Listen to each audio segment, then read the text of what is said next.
I was really, really touched.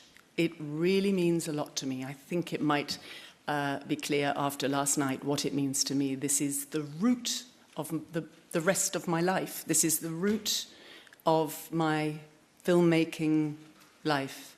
And it's because of this festival. Now, you know, if we're going to play a hypothetical game, you could imagine me maybe going to any other film festival first.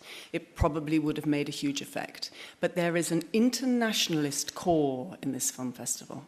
There's something so crucially internationalist about the spirit of this film festival. Maybe it has something to do with it, the first remit when it was set up in 1951, to be about communication, to be about understanding between people. I don't know, but it has at its heart this sort of incredibly open, it's like a fan, it just opens the world. And it has these incredible sections. I mean, it has, of course, the Wettbewerb, but it also has the forum, which is extraordinary and an even wider palette than the Panorama, and it has, you know, the Kinder Festival. It feels to me as if it's part of its endeavor to just open eyes. And yeah, it really gave me, as I made clear last night, you know, my life's work.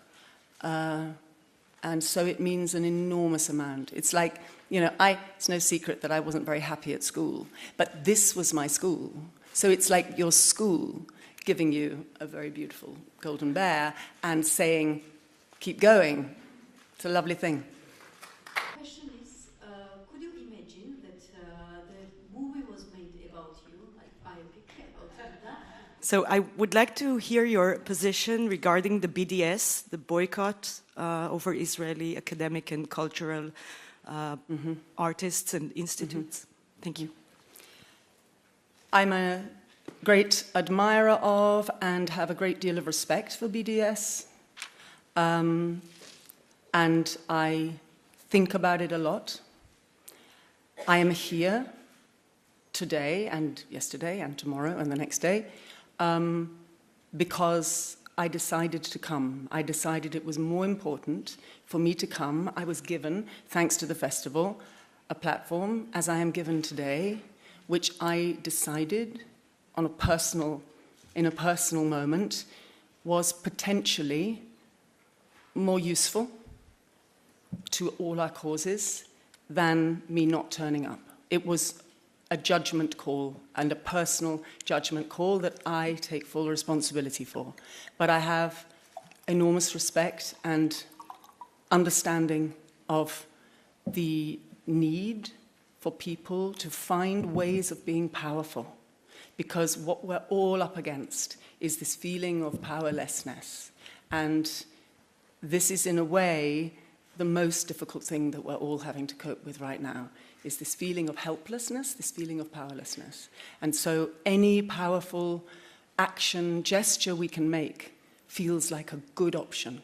And I understand absolutely that that can feel like boycotting can feel, and very often is, the most powerful thing we can do.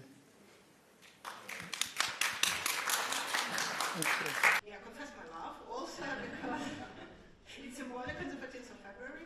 You're really one of like my favorite. That's a question that's very much on my mind, because I can tell you that when I go home on Monday to Scotland, I'm entering something that I've been looking forward to for about 15 years, which is a period of my life when I do something different. I can't quite say what it is, but I can say I'm not shooting a film for the rest of this year. I want more time. I want time to develop projects that some are for the cinema, some are not, but I need time. And as we know, filmmaking is a merciless mistress, and I've been under the lash for a while. I don't know if you've heard other filmmakers say this, and maybe it's true also for journalists, but since COVID, that lull, things have got a little crazy. Because what happened in the olden days, you know, BC, before COVID, people used to say, okay, we think we've got the money, and you could say, if you're making an independent film, you could say, could we just hold for another 9 months because we'd really like to develop this and that and the other, and people would very often, you do a kind of deal and they'd sort of say, okay, and so you could make your development what you wanted it to be or you needed it to be. And since COVID, there's been, no, the money's here now, we've got to do it. And that feeling of grab, smash and grab, and insecurity about finance and has been really strenuous for us all. And I need a break, so I'm going to have one. But I'm going to have some peace and quiet to think and figure out what the next 40 years are. Gorgeous.